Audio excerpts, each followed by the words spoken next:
దాక్కుంటున్నాడు. అప్పుడు దేవుడు ఆదాముతో ఏమన్నాడు తెలుసా? ఏమన్నాడు చెప్పండి? దేవుడు వేసిన మొట్టమొదటి ప్రశ్న ఏంటో తెలుసా? నువ్వు ఎక్కడున్నావు?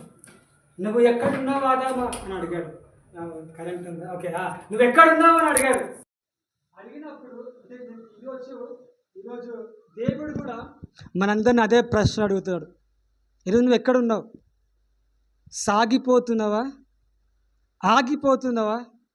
పడిపోయావా? లేకపోతే వెనుకకు వెళ్ళిపోతున్నావా? ఈరోజు బైబిల్లో చాలామంది బాగా సాగించారు, పరీక్షలు వచ్చినప్పుడు ఆగిపోయారు, సైతాను శోధనలు వచ్చినప్పుడు ఆగిపోయారు, లోక ఆశలకు ఆగిపోయారు.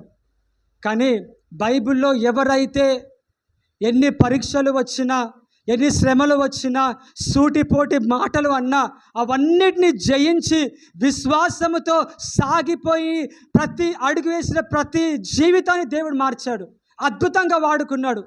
ఈరోజు అలాంటి స్థితి మనకు రావాలి. హల్లెలూయా, దేవుని స్తోత్రం, హల్లెలూయా. అందుకే ఈరోజు నా ప్రశ్న అదే, ఈరోజు దేవుడు అడుగుతున్న ప్రశ్న అదే.